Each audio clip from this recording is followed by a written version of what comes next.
Una po sa ating mga balita, nire-review ng Philippine National Police ang pinatutupad na security protocol sa mga paaralan. Ito'y para hindi na maulit ang trahedya sa Tacloban City kung saan 3 estudyante ang nasawi.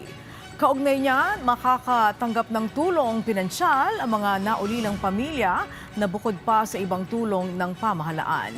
Si Kenneth Pasyente sa sentro ng balita.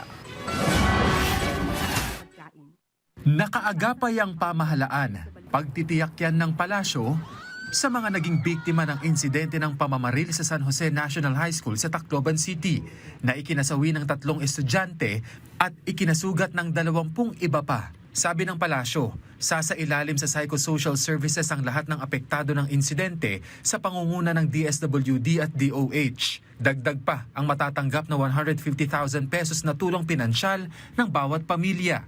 Kasalukuyan namang nire-review ng pambansang pulisya ang mga security protocol sa mga eskwelahan.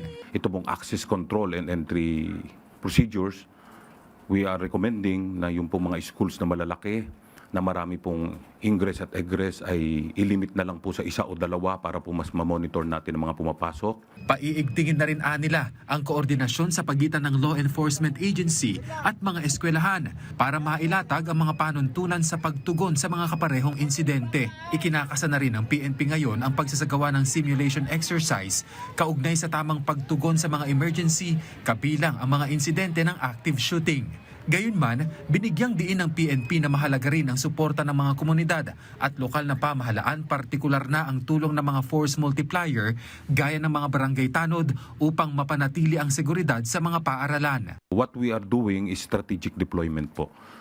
Yung when and where we are most needed. Ito po ay lalong pinaigting natin yung pagbabantay po ng ating mga ano. Kaya nga po kasama dito ay humihingi kami ng tulong at ang suporta ng local community po, the LGU, lalong-lalo na po ng barangay. Pabor din ng PNP na maibaba ang age of criminal liability sa 12 anyos. Lalo't pababa kasi ng pababa ang edad ng mga kabataan na nakagagawa ng krimen. We studied yung data, yung statistics po natin, medyo tumataas po yung nai-involve na mga CICL, yung mga children in conflict with the law. Kaya po sa amin ay titignan rin po naman kung may acted with discernment, di ba? Hindi mo naman kumbaga arbitrarily na kasama na kagad sila. Titignan pa rin naman po kung alam naman po nila ang kanilang ginagawa.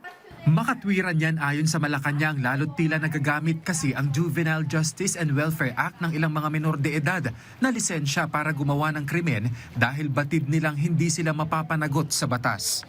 Nakikita po natin na pag sinabi natin ay hindi ka naman makakasuhan, mas malakas yung loob nila na gumawa ng hindi maganda. So ito naman po ay hindi lang sa gobyerno dapat manggaling, kundi pati sa mga magulang, sa mga guardian, sa mga guro. Kung paano natin din ihuhubog ang ating mga kabataan, lalong-lalo na ngayon na talagang medyo mararahas yung napapanood natin sa social media. So tulong-tulong po talaga lahat para mas maagapayan natin ang mga kabataan. Ban na rin ang larong Gore Box matapos ipag-utos ng Cybercrime Investigation and Coordinating Center o CICC. Batay kasi sa paunang investigasyon na impluwensyahan umano nito ang 2 menor de edad na suspect na gawin ng pamamaril dahil sa marahas na content ng laro. Masusi munang i-assess ng mga otoridad ang naturang gaming app. Sabi ng palasyo, bukas din si Pangulong Marcos Jr. sa pagban ng mga bayolenteng online game na kinahuhumalingan ng mga kabataan.